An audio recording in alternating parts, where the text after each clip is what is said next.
Hello दोस्तों, क्या हाल है। आज तारीख है 10 सितंबर, दिन मंगलवार, हिंदी तिथि शुक्ल सप्तमी। और आइए बात करते हैं आज की मुख्य समाचार में दिन भर की 30 बड़ी खबरों पर नजर डालते हैं। गोरखपुर के टेराकोटा का लगेगा नोएडा में स्टॉल। सीएम योगी ने उपराष्ट्रपति को दी थी गणेश प्रतिमा। जिस उत्पाद के ब्रांड एम्बेसडर खुद मुख्यमंत्री हों, उसका इतराना तो स्वाभाविक होगा। गोरखपुर की माटी के अद्भुत शिल्प टेराकोटा के साथ यही स्थिति है। मुख्यमंत्री योगी आदित्यनाथ द्वारा पहले इसे ओडीओपी में शामिल किया गया और फिर स्थानीय से लेकर राष्ट्रीय स्तर तक हर मंच पर ऐसी ब्रांडिंग की कि टेराकोटा शिल्पकारों के लिए काम की कोई कमी नहीं है। टेराकोटा के डिमांड की रीच अब ग्लोबल होने जा रही है। सीएम योगी बोले, 7.5 में उत्तर प्रदेश ने विकास और निवेश के नए युग में किया प्रवेश। मुख्यमंत्री योगी आदित्यनाथ ने नोएडा में स्थापित हो रहे आइकिया स्टोर का वर्चुअल माध्यम से शिलान्यास किया। इस दौरान उन्होंने कहा कि 7.5 वर्ष में उत्तर प्रदेश ने देश दुनिया के निवेशकों का विश्वास अर्जित किया है। आइकिया इंडिया उन्हीं निवेशकों में से एक है। आइकिया इंडिया द्वारा उत्तर प्रदेश में 5,500 करोड़ रुपए के निवेश प्रस्ताव पर धन्यवाद ज्ञापित करते हुए सीएम योगी ने कहा कि उत्तर प्रदेश भारत के अंदर अब इन्वेस्टमेंट का ड्रीम डेस्टिनेशन बन गया है। उन्होंने कहा कि पिछले 7.5 साल में उत्तर प्रदेश ने विकास और निवेश के नए युग में प्रवेश किया है। बंगाल की खाड़ी के पश्चिम मध्य और उत्तर पश्चिम क्षेत्र में बना दबाव उत्तर पश्चिम दिशा की ओर बढ़ गया है। मौसम विभाग ने कहा है कि बंगाल की खाड़ी के पश्चिम मध्य और उत्तर पश्चिम क्षेत्र में बना दबाव उत्तर पश्चिम दिशा की ओर बढ़ गया है और बंगाल की खाड़ी के पश्चिमोत्तर तथा पश्चिम मध्य क्षेत्र में केंद्रित है। आकाशवाणी से बातचीत में मौसम विभाग के वैज्ञानिक आर.के. जेनामनी ने कहा कि दबाव के अगले 12 घंटों में पश्चिमोत्तर दिशा की ओर बढ़ने और गहरे दबाव में बदलने की संभावना है। अखिलेश ने बिना नाम लिए सीएम योगी पर साधा निशाना, बोले जिनकी अपने दल में कोई सुनवाई नहीं, उनको कौन सुने। सपा अध्यक्ष अखिलेश यादव ने रविवार को मुख्यमंत्री योगी आदित्यनाथ के सपा पर हमले का बिना नाम लिए जवाब दिया। उन्होंने एक्स के माध्यम से कहा कि जिनकी अपने दल में कोई सुनवाई नहीं, उनकी बातें कौन सुने। वैसे भी जाने वालों की बात का क्या बुरा मानना। अखिलेश यादव ने कहा कि जिनके शासनकाल में महीनों आईपीएस फरार रहा हो, 15 लाख प्रतिदिन की कमाई वाले थानों की चर्चा हो, भाजपा खुद ही पुलिस का अपहरण कर रहे हों और दंड संहिता की जगह बुलडोजर संहिता ने ले ली हो, वे मौन ही रहें तो बेहतर है। सुल्तानपुर एनकाउंटर पर सियासत तेज, अपराध, अपराधी और जाति के नाम पर जबरदस्ती की राजनीति, मायावती का हमला। बसपा प्रमुख मायावती ने सोमवार को सुल्तानपुर मुठभेड़ को लेकर भाजपा और सपा दोनों पर निशाना साधा। मायावती ने कहा कि दोनों ही दल अपराध, अपराधियों और जाति पर अनावश्यक राजनीति कर रहे हैं, जबकि इन मुद्दों पर उनका रुख एक जैसा है। सुल्तानपुर मुठभेड़ में मंगेश यादव नाम के व्यक्ति की मौत के बाद सपा ने आरोप लगाया था कि यह एक फर्जी मुठभेड़ थी, जबकि भाजपा ने उस पर अपराधियों को बचाने का आरोप लगाया था। कवच 2.0 से लैस होगी 8 ट्रैक की बनारस आगरा वंदे भारत एक्सप्रेस, विमान जैसा एहसास करेंगे लोग। देश की semi high speed Agra Banaras Vande Bharat express 8 track की होगी, जिसमें कवच 2.0 इंस्टॉल होगा। इसमें सवार यात्रियों को विमान जैसा एहसास होगा। यह ट्रेन 160 किलोमीटर प्रति घंटे की गति पहुंचने में महज 140 सेकंड का समय लेती है। फिलहाल वंदे भारत ट्रेन की स्पीड 120 तक होगी। जनवरी के बाद यह ट्रेन 160 की गति पकड़ेगी। रेल अधिकारियों के अनुसार रैक आवंटन के लिए पत्र जारी हो चुका है। सीएम योगी बोले, पदक जीतने वाले खिलाड़ियों को यूपी सरकार दे रही सीधी भर्ती। प्राचीन काल से ही भारत की परंपरा में खेल और खेलकूद की गतिविधियों को महत्व दिया गया है। भारतीय ऋषि इस बात का उद्घोष करते हैं कि शरीर माध्यम खलु धर्म साधन, यानी धर्म के जितने भी साधन हैं, वह स्वस्थ शरीर से ही संभव है। स्वस्थ शरीर के लिए खेलकूद, योगासन, प्राणायाम आदि क्रियाएं अत्यंत महत्वपूर्ण है। स्वस्थ शरीर ही समर्थ समाज और सशक्त राष्ट्र की परिकल्पना को भी साकार कर सकता है। उक्त बातें मुख्यमंत्री योगी आदित्यनाथ ने कही। उन्होंने 73वें Akhil Bharatiya police wrestling cluster 2024 के उद्घाटन समारोह को संबोधित किया। सीएम योगी ने प्रतियोगिता में शामिल प्रतिभागियों का अभिनंदन किया। चंबल का रौद्र रूप, बाढ़ की आहट से सहमे 38 गांव, खादर और खेतों तक पहुंचा पानी, दी गई हिदायत। ताजनगरी आगरा में बाग क्षेत्र के 38 गांव बाढ़ की आहट से भयभीत हैं। राजस्थान और मध्य प्रदेश में हो रही बारिश से बांध ओवरफ्लो हो गए। इससे बांधों का पानी आने से चंबल नदी का जलस्तर सोमवार को 1.20 मीटर बढ़कर 119.20 मीटर पहुंच गया। शनिवार और रविवार 2 दिन में नदी का जलस्तर 3 मीटर बढ़कर 115 मीटर से 118 मीटर हो गया था। नदी का चेतावनी स्तर 127 मीटर तथा खतरे का स्तर 130 मीटर है। 3 दिन में 4.20 मीटर पानी बढ़ने से उफान का पानी नदी किनारे किनारे, रास्ते, खादर में भर गया है। यूपी में 69,000 शिक्षक भर्ती मामले में सुप्रीम कोर्ट ने एचसी के आदेश पर लगाई रोक, योगी सरकार से मांगा जवाब। सुप्रीम कोर्ट ने इलाहाबाद हाई कोर्ट के उस आदेश पर रोक लगा दी है जिसमें उच्च न्यायालय ने यूपी सरकार से 69,000 सहायक शिक्षकों की नई लिस्ट तैयार करने को कहा था। सर्वोच्च न्यायालय ने जून 2020 और जनवरी 2022 में जारी उत्तर प्रदेश के शिक्षकों की चयन सूचियों को रद्द करने के हाई कोर्ट के आदेश पर भी रोक लगा दी। इसमें 6,800 उम्मीदवार शामिल थे। मामले में सुप्रीम कोर्ट ने उत्तर प्रदेश सरकार और अन्य को नोटिस जारी किया है और कहा कि इसी के साथ अंतिम सुनवाई भी की जाएगी। 10 सेकंड के चक्रवाती तूफान ने मचाई तबाही, पेड़ उखड़कर धराशायी हुए, बिजली के पोल टूटकर गिरे। मौसमी बारिश के साथ ही एक गांव में कुछ सेकंड के लिए चक्रवाती तूफान आया जिसने गांव में भारी तबाही मचाई। तूफान से कई पेड़ उखड़कर धराशायी हो गए तो बिजली के पोल टूटकर गिर गए। धान की फसल जमीन पर बिछ गई।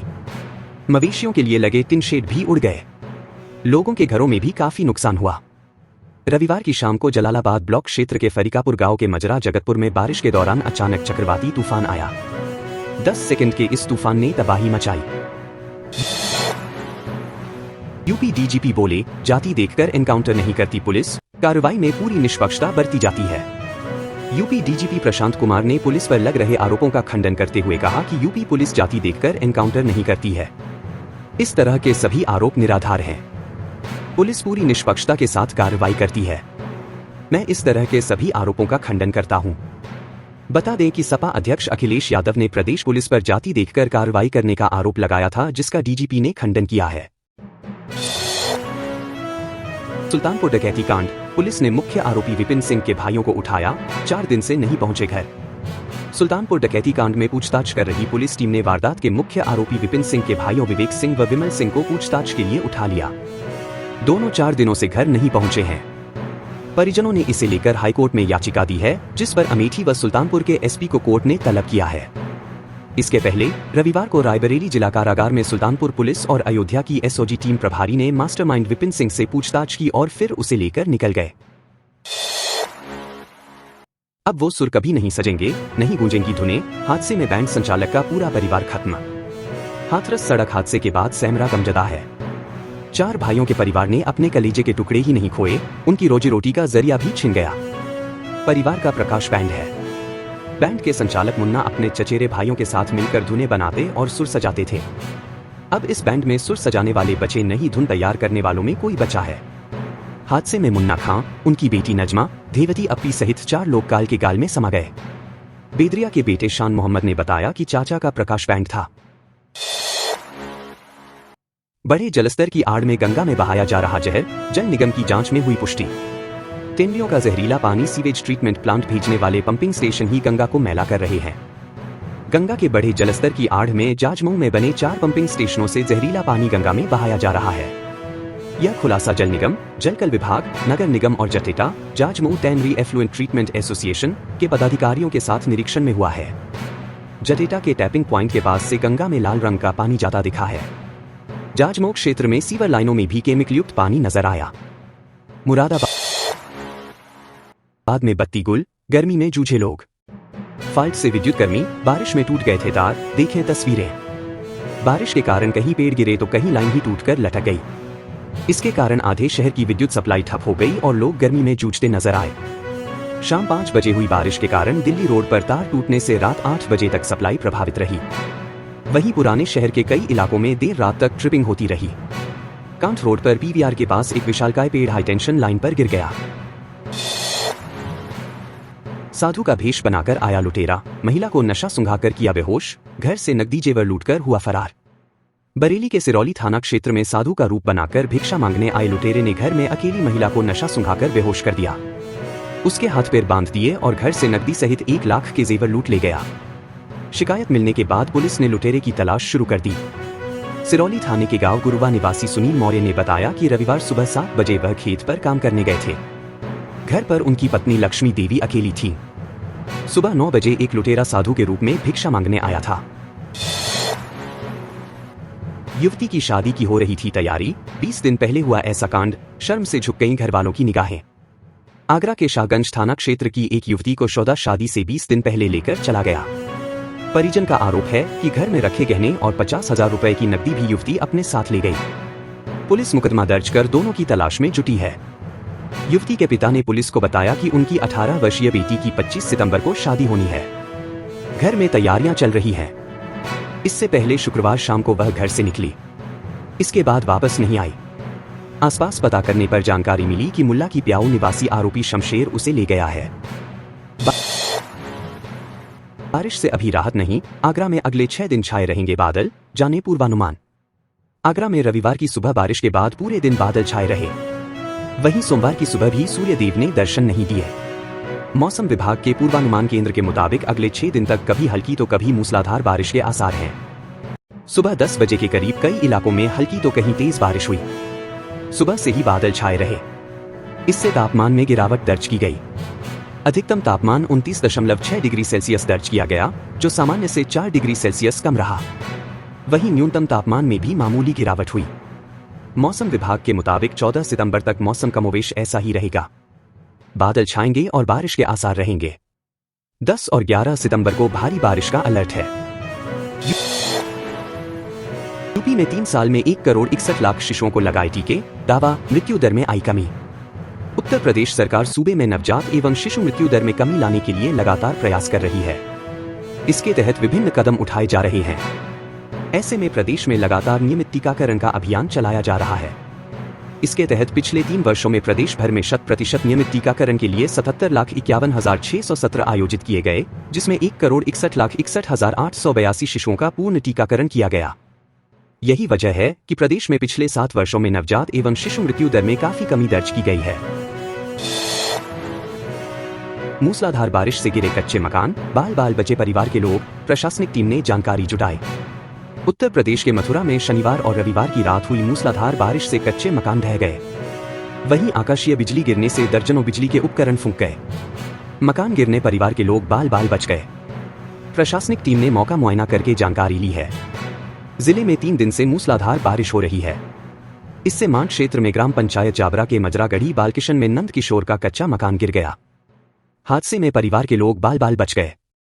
इसके साथ ही सुबह आकाशीय बिजली की गर्जना से दर्जन भर से अधिक बिजली के उपकरण फूंक गए। संतान प्राप्ति की 3 डुबकी के लिए 30 घंटे का इंतजार, मध्य रात्रि के बाद से शुरू स्नान। लोलाक षष्ठी पर संतान प्राप्ति की कामना से 30 घंटों के इंतजार के बाद लोलाक कुंड में स्नान आरंभ हो गया। एक दिन पहले से ही पूर्वांचल के जिलों से आए श्रद्धालु लोलाक कुंड से 5 किलोमीटर के दायरे में लगाई गई बैरिकेडिंग में कतारबद्ध हो गए। रविवार की मध्य रात्रि के बाद से ही लोलाक कुंड में स्नान का सिलसिला शुरू हो गया। रविवार को लोलाक कुंड की बैरिकेडिंग श्रद्धालुओं से भर गई थी। दोस्तों, अगर आप वीडियो पसंद करते हैं तो वीडियो को लाइक करें और चैनल को सब्सक्राइब करें और आप अपने जिले का नाम कमेंट बॉक्स में जरूर लिखें।